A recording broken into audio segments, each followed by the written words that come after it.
Hi everyone. So we're talking tonight about children who have hearing loss or who are deaf.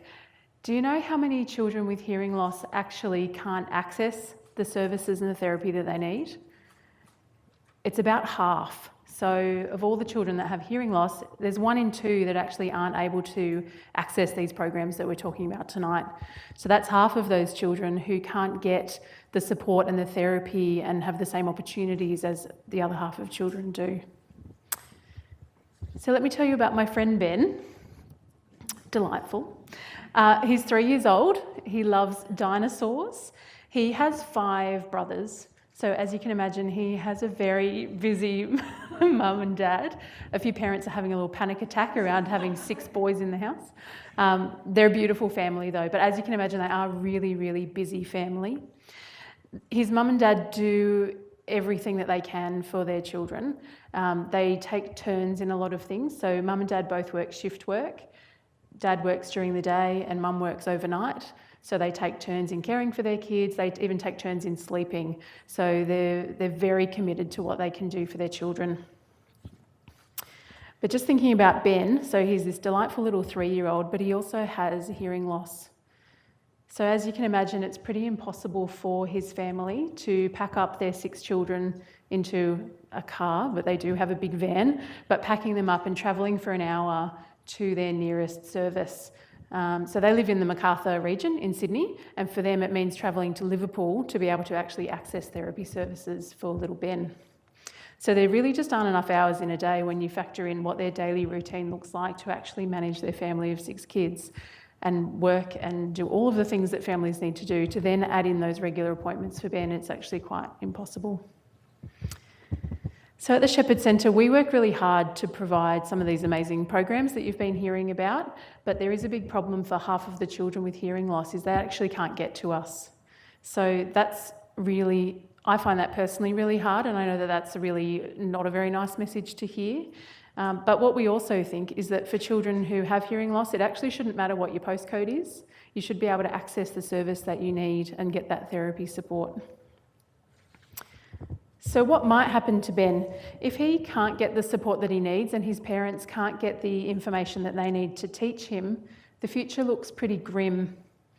Children with hearing loss struggle to learn how to speak, of course, so they struggle to find their voice and to advocate for themselves and to speak up. But then this translates into making friends. That becomes really hard, like Anne and Joe were talking about.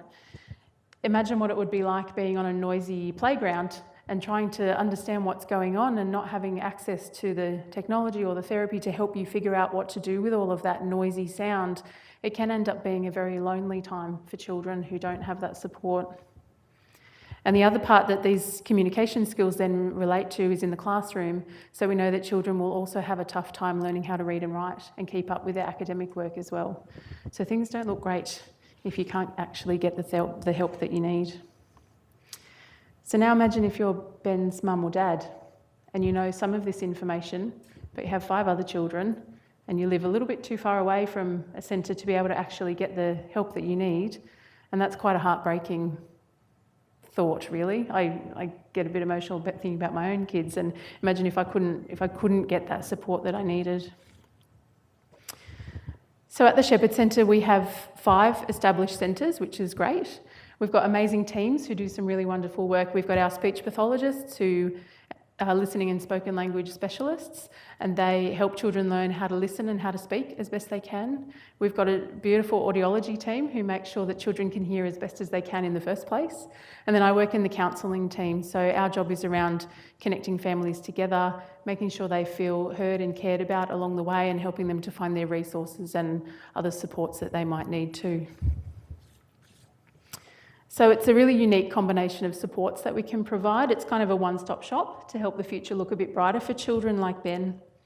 So it means that for Ben, he gets to find his voice and he has a much more fulfilling childhood because he's getting the support that he needs. He can reach his potential, he can give back to the community when he grows up. So the benefits are really quite long-lasting. He gets to choose what he wants to do when he's older, which is really lovely. And Ben tells me that he wants to be a doctor for animals, which is really cute. He doesn't believe me that that's a vet. He doesn't think that's the same thing, but that's what he's decided he wants to do. And I'm sure that will change many times over, which is wonderful that he gets that opportunity.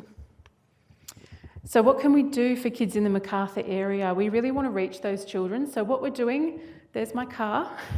At the moment, we pack up our own cars every week. We load them to the brim with toys and therapy resources. We're hiring a community centre through the Campbelltown Council.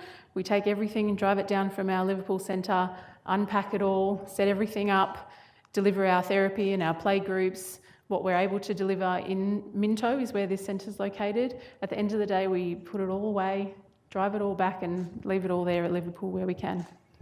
So it's a huge amount of effort and we're all very tired at the end of that day, but it's really worth going because we see such delight for families and children who are now able to actually get some help that they need.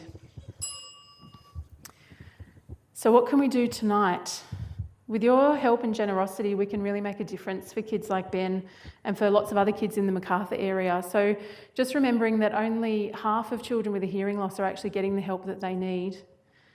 So through your support, if we were to collectively contribute $20,000, it would mean that we can keep the Shepherd Centre going in Minto, in our visiting centre for this year at least, and we can help around 30 local families who really need that urgent support, just like Ben.